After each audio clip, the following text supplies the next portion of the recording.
ಮಲೆನಾಡು ಭಾಗದಲ್ಲಿ ನಿರಂತರವಾಗಿ ಸುರಿಯುತ್ತಿರುವ ಮಳೆಗೆ ಜಿಲ್ಲೆಯ ಕೆರೆಗಳಿಗೆ ಈಗ ಜೀವಕಳೆ ಬಂದಿರತಕ್ಕಂಥದ್ದು. ನಾವು ರಟ್ಟಿಹಳ್ಳಿ ತಾಲೂಕಿನ ಮದಗದ ಮಾಸೂರು ಇಲ್ಲಿ ಇರತಕ್ಕಂಥ ಕೆಂಚಮ್ಮನ ಕೆರೆ ಬಳಿ ಇರತಕ್ಕಂಥದ್ದು. ನೋಡ್ಬೋದು ನೀವು, ಕೆಂಚಮ್ಮನ ಕೆರೆ ಈಗ ತುಂಬಿ ಇರತಕ್ಕಂಥದ್ದು. ಕೆಂಚಮ್ಮನ ಕೆರೆ ಈಗ ಸುಮಾರು 106 ಎಕರೆಯಲ್ಲಿರ್ತಕ್ಕಂಥ ಈ ಕೆರೆ ಕೋಡಿ ಬಿದ್ದು ಸಂಪೂರ್ಣವಾಗಿ ಒಂದು ಮಿನಿ ಜಲಪಾತದಂತೆ ಈಗ ಸೃಷ್ಟಿಯಾಗಿರ್ತಕ್ಕಂಥದ್ದು.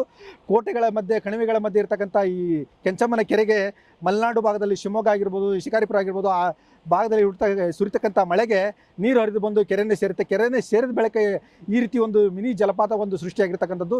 ಈ ಜಲಪಾತವನ್ನು ನೋಡಲು ಜಿಲ್ಲೆಯ ಶಿವಮೊಗ್ಗ ಜಿಲ್ಲೆ ಆಗಿರ್ಬೋದು, ದಾವಣಗೆರೆ ಆಗಿರ್ಬೋದು, ಹಾವೇರಿ ಆಗಿರ್ಬೋದು, ಸುತ್ತಮುತ್ತಲಿರ್ತಕ್ಕಂಥ ಎಲ್ಲ ಜಿಲ್ಲೆಯ ಜನರು ಈ ಮಿನಿ ಜಲಪಾತದ ರಮಣೀಯ ದೃಶ್ಯಗಳನ್ನು ನೋಡಲು ಆಗಮಿಸ್ತಕ್ಕಂಥದ್ದು. ಮಳೆಗಾಲ ಬಂದರೆ ಸಾಕು, ಈ ಜಲಪಾತದ ಸುತ್ತ ಪ್ರವಾಸಿಗರ ದಂಡೆ ಇರ್ತದೆ ಅಂತ ಹೇಳ್ಬೋದು. ಈಗಾಗಲೇ ಕಳೆದ ಒಂದು 15 ದಿನಗಳಿಂದ ಕೆರೆ ಬತ್ತಿ ಹೋಗಿತ್ತು. ಆದರೆ ಈಗ ಸದ್ಯ ಏನಾಗಿದೆ ಅಂದರೆ, ಕಳೆದ 15 ದಿನಗಳಿಂದ ಮಲೆನಾಡು ಭಾಗದಲ್ಲಿ ಸುರಿಯುತ್ತಿರುವ ಮಳೆಗೆ ಈ ಕೆರೆಗೆ ಜೀವಕಳೆ ಬಂದಿರತಕ್ಕಂಥದ್ದು. ನೀವು ನೋಡ್ತಾ ಇರ್ಬೋದು, ಕೆರೆ ಕೋಡಿ ಬಿದ್ದು ಹರಿತಾ ಇರೋ ದೃಶ್ಯ ಒಂದು ಕೆನೆ ಹಾಲಿನಂತೆ ನೊರೆ ಎಬ್ಬಿಸ್ತಕ್ಕಂಥದ್ದು, ಪಾಗ್ ಬರ್ತಕ್ಕಂಥದ್ದು. ಈಗಾಗಲೇ ಮಳೆ ನೀರಿನಿಂದ ಈಗ ಒಂದು ಪಾಲ್ಸು ಸೃಷ್ಟಿಯಾಗಿರ್ತಕ್ಕಂಥದ್ದನ್ನು ನೋಡಲು ಹೆಚ್ಚಿನ ಪ್ರವಾಸಿಗರು ಇಲ್ಲಿಗೆ ಆಗಮಿಸ್ತಾ ಇರತಕ್ಕಂಥದ್ದು.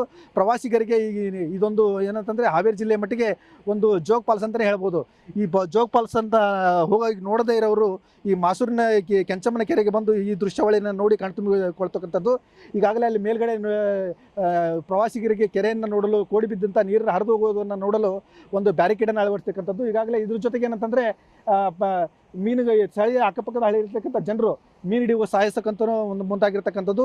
ಈ ನೀರು ಹರಿದು ಮುಂದೆ ಕುಮದ್ವತಿ ನದಿ ಸೇರಿ ಅಲ್ಲಿಂದ ಮುಂದೆ ತುಂಗಭದ್ರಾ ನದಿಯನ್ನು ಸೇರತಕ್ಕಂಥ ಈ ಕೆಂಚಮ್ಮನ ಕೆರೆ ನೀರು ಒಂದು ರೀತಿ ಹಾವೇರಿ ಜಿಲ್ಲೆಯ ಮಟ್ಟಿಗೆ ಒಂದು ಜೀವ ನದಿ ಆಗಿ ಮಾರ್ಪಟ್ಟಿರ್ತಕ್ಕಂಥದ್ದು.